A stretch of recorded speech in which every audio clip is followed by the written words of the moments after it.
Welcome, everybody. This is the week, well, actually, this is the fortnightly astrology forecast and cosmic weather with Fiona Edgar and Craig Simpson. And if you want to check out more about Fiona while we're talking, definitely go to it's FionaEdgar.com now, right? That's right. Yeah, FionaEdgar.com. And then I am Craig from Radiant Creators, and that's just radiantcreators.com. So that is us. And this is July 10th. So we're going to cover the next fortnight. And for you heathen Americans who have no idea what a fortnight is, that's 2 weeks. so, so Fiona, how are you doing? And what is going on in the sky and for the next fortnight? Sure. Yeah, I'm doing okay. Doing pretty good. It's been raining very heavily here in Northern Ireland for like the last, I don't know, it seems like forever, but I guess about 4 or 5 weeks. It was because we had the eclipses in Cancer, and we also had the Mercury retrograde in Cancer, which is obviously a water sign. So I mentioned to my husband, gee, I think we're going to have a lot of torrential rain with all the stuff going on in water signs. And yeah, I was right. So we're coming out of that now. Thank goodness we've got some sunlight again. Everything is green over here. I guess that's one really good thing about living in a rainy, humid country is that the vegetation really seems to flourish, and we live in a green and pleasant land. So this week, let's see what's going on in the astrology. So tomorrow, Chiron goes retrograde. Chiron is a minor planet, and it represents our wounds, our ability to heal those wounds. And when it goes retrograde, we get a chance to review a situation in our lives that we didn't get quite right the first time. So this could be something that's hindering your spiritual growth or your happiness. And we will get a chance to review that. Retrogrades do take the pressure off when it involves a planet that is towards the outer of the solar system. So don't worry too much about it. It's not going to be as intense as Mercury retrograde or Venus retrograde. So Mercury goes direct on the 12th of July. Yay, thank goodness. Yes. Yeah, let's praise the gods, have a party. We've been through the ringer like for the past couple of months with Venus and Mercury and all of that. So I'm glad that it's going direct.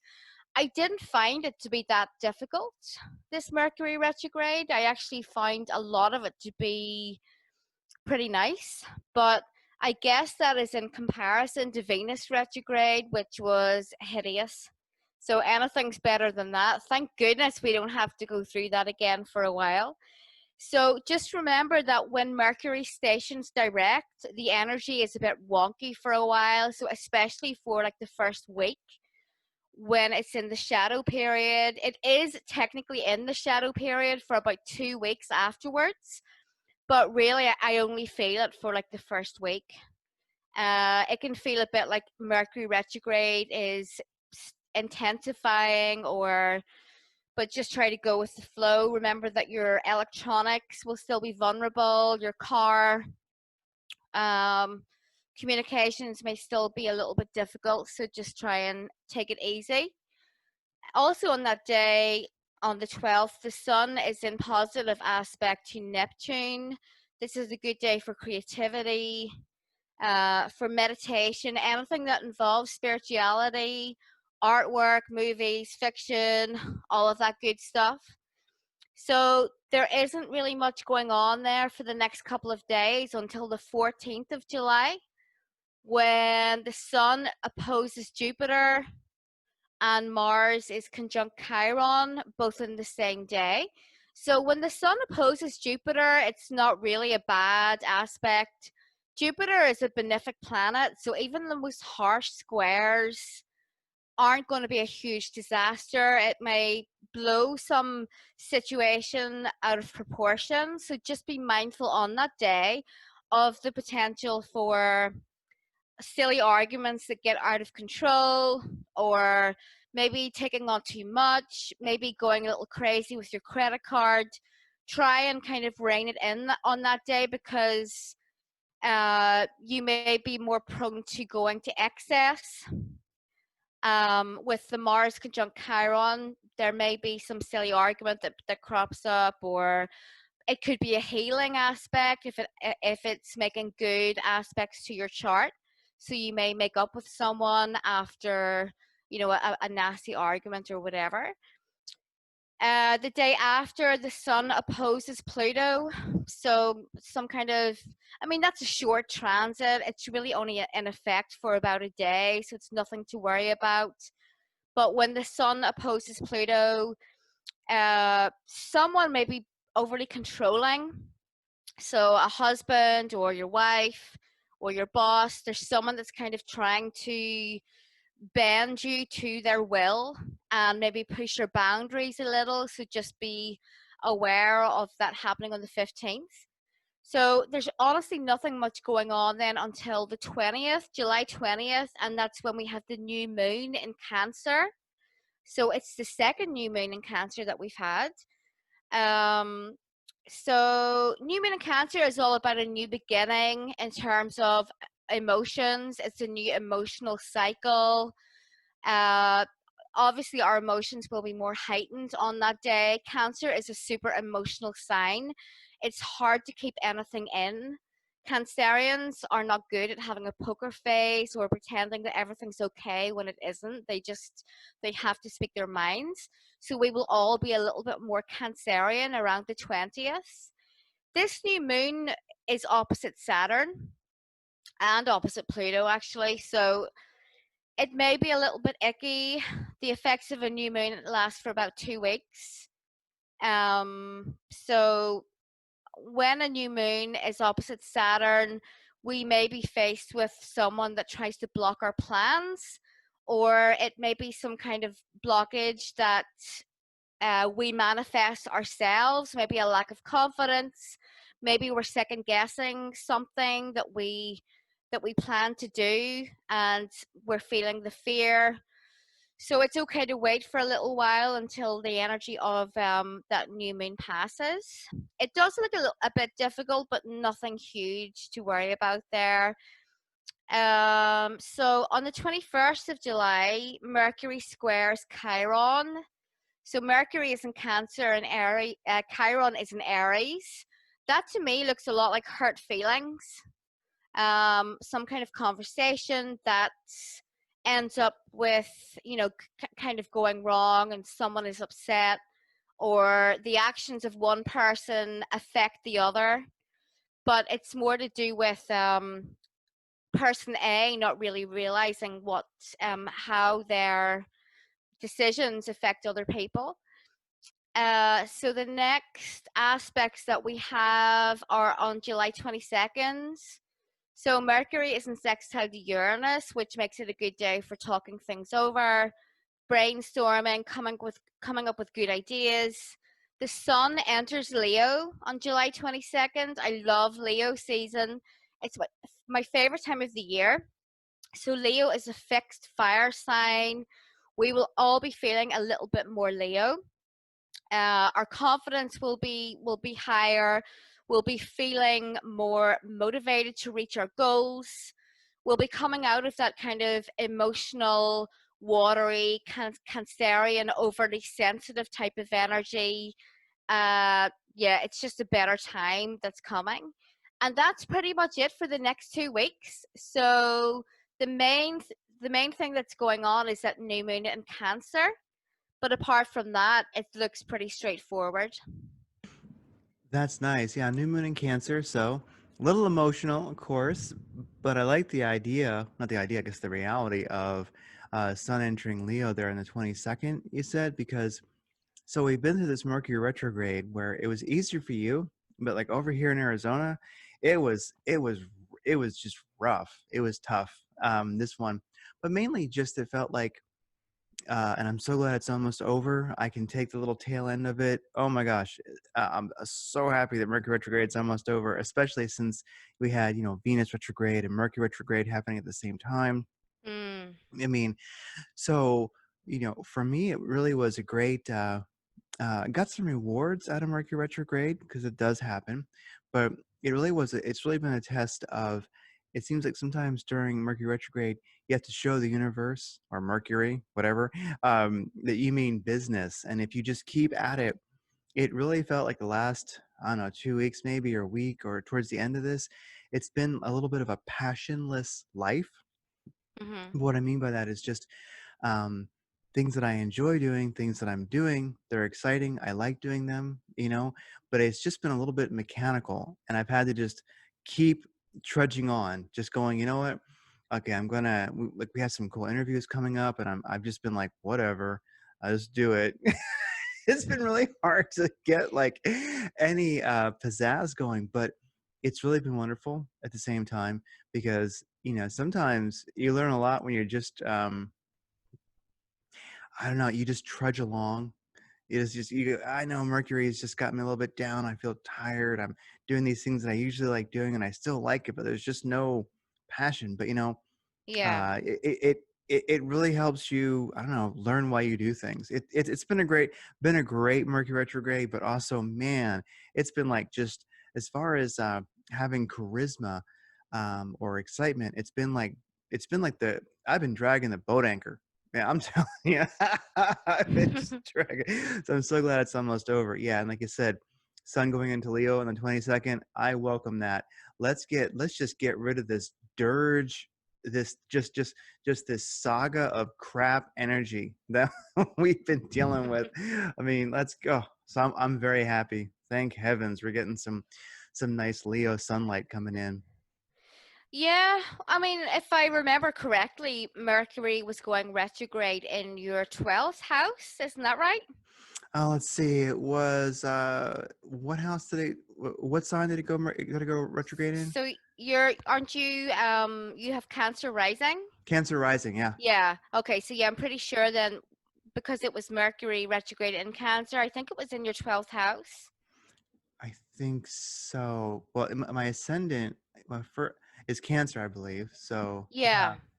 Yeah, that would be your 12th house and possibly your first, but my intuition tells me it was your 12th house. So that kind of explains your lack of motivation. I That the 12th house is where you kind of want to be alone and you don't want to be bothered with like other people. You just want to chill, and any kind of external busyness or stimuli kind of really gets to you. So I guess from tomorrow or the day after, you'll be feeling more motivated, and especially when we go into Leo season. I'm looking forward to it. Until then, I'll just keep drinking and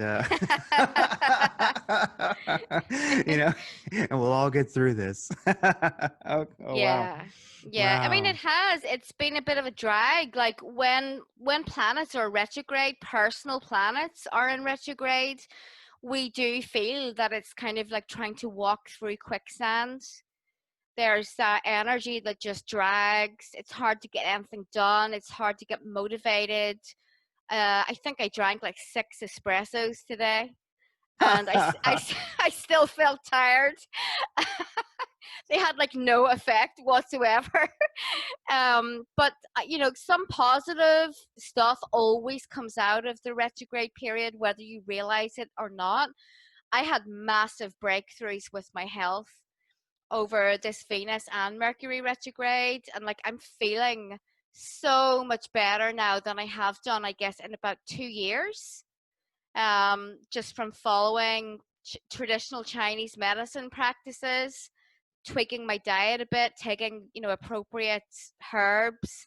So I'm really glad that these retrogrades give me a chance to review my health practices.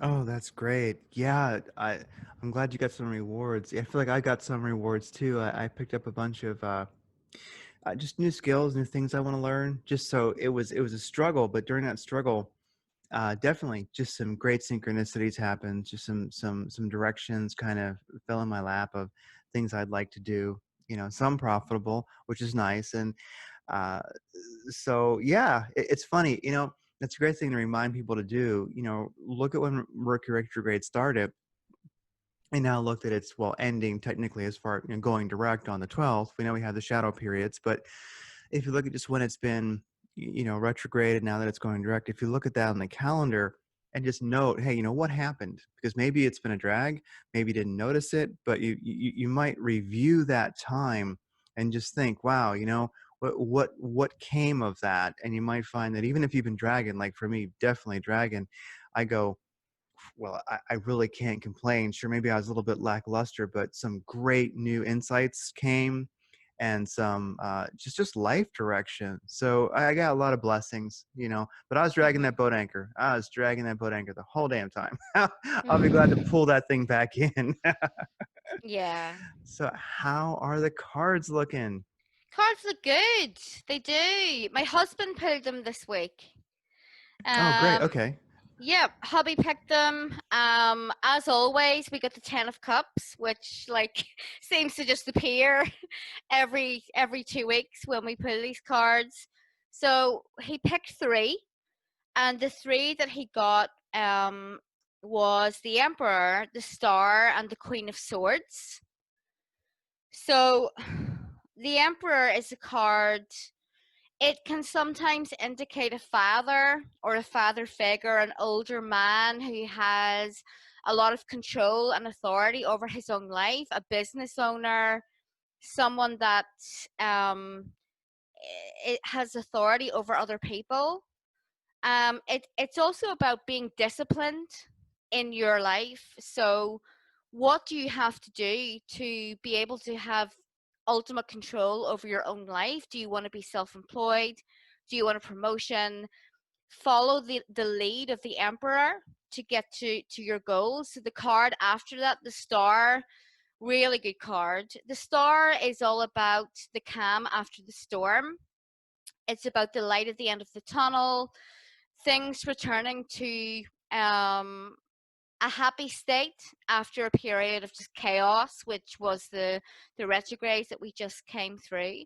The Queen of Swords is a woman who is logical, left brained, can be an air sign, Gemini, Aquarius, or Libra. It's I'm using my Game of Thrones deck here, so she shows up as Cersei. Cersei takes no crap from anyone. So all of these cards together, they to me kind of indicate the balance within a marriage, actually. The balance of a woman who had lost sight of her emotions, or she became cold and maybe overly harsh. The star is combining these two, this emperor man with this queen of swords. So they found a balance. They both seem to be people that have a lot of authority, strong opinions, very stubborn, both of them, but they found a balance throughout these retrogrades where they can share power within their family and work together. And the cards that fell out of the deck kind of just reinforce that. It's the Lovers and the Ten of Cups. So this is a really good reading for anyone that's been having relationship issues. It's all about the rekindling of love and romance and returning to a happy home life after a period of just chaos and one thing after another and arguments and this happening and that happening, and it's just about a return to happiness for this couple, whoever they are. Well, I'm glad they're going to make it. All things are good. Well, that's some great energy. I mean, those are great cards, and it's nice. I mean, it's definitely a new time for skills for me, or a time for new skills for me. I like the Emperor. That you pulled the Emperor, right? Yes. Yeah. I mean, I've always thought of him as a bit of a, yeah, very very rule based, but definitely in a way kind of a craftsman, kind of a uh, for me, it seems to be showing up as a bit of some new vocations, some new disciplines, some new skills that are going to be very good for me. So I think the Emperor is definitely speaking to me. And Hmm. who doesn't like the Ten of Cups? I'll take it any day. And the Lovers, hey, come on, Yeah. uh, it's- so with all of that, um, cosmic energy for the coming fortnight. I would just, one thing I would have to throw out there is just intuitively, it's kind of obvious that I'll call it the empire, the globalists, the bad guys, they want their second wave. They're not letting this go. And here in America, we're still having like lots of, we still have somewhat violent protesting. It's kind of slowed down, but it hasn't. So anyway, the craziness of protest is not exactly over here, and definitely we have the Bill Gates crew and all that. They're not going to give up on their pandemic. They're they want it. They're not giving up. So who knows how long? Who knows if we'll have a second wave? Or who knows when exactly it will happen. But I would just, intuitively mention to people, just don't look at the news too much. Don't look at the media too much, because it's almost, to me, I'll ask you how you feel about it too.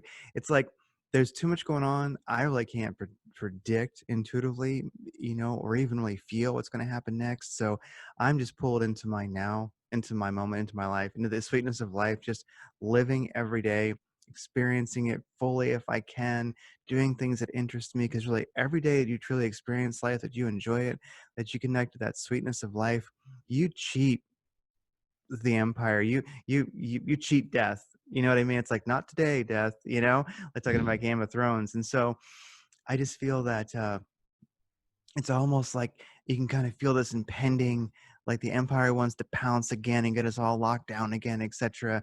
That the globalists are making their moves. They're after world domination, as they always have been. But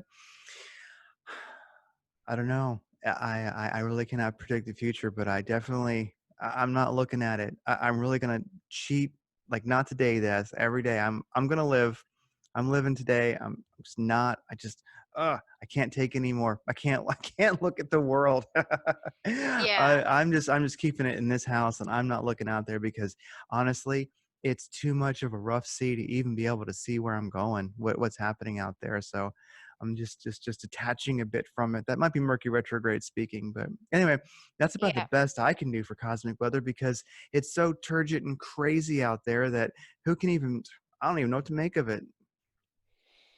Yeah, yeah. I mean, I've been feeling the same way, honestly. I've been trying to like stay away from social media because I'm just finding it too negative at the moment. And yeah, maybe it is just like Mercury retrograde in Cancer, making us feel a little bit more emotional and vulnerable that way.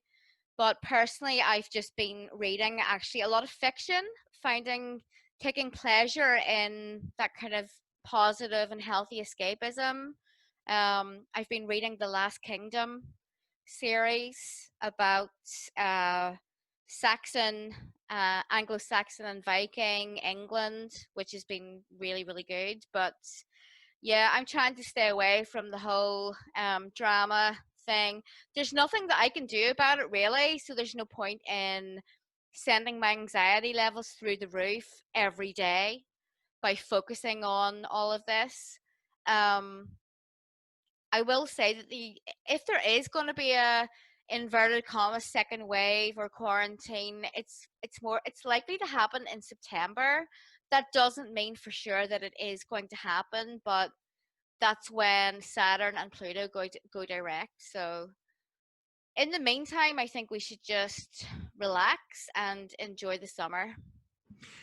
Absolutely. Yeah. I think this is that's my impending feeling. It's like, embrace the now, embrace the sweetness of life, wherever an individual might find it. Don't forget to take time for that, whether it's time in nature, time with family, time for oneself, a mix of all of that, hiking, reading, exercising, whatever it is for the individual, really, take some time to you connect with that sweetness of life, that experience of life, and then you really won't worry about what the globalists are going to do next because you live today, you cheated death, and I mean, you won. And that's really all you can do is you can win this day. And if you did, you won. Take tomorrow on when it gets here.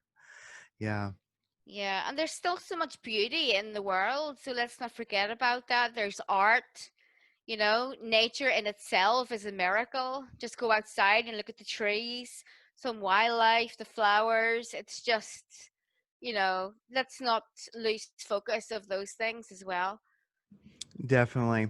And there's a little someone that we interviewed recently, Masaki, an incredible character, and he likes to mention that if you're listening to this, if you're listening to Fiona, if you're listening to Radiant Creators, if you're listening to the more eclectic stuff out there, that there's a very good chance that you started doing your work when you were born. Your life's always been a little bit different, and you've kind of been through the slings and arrows.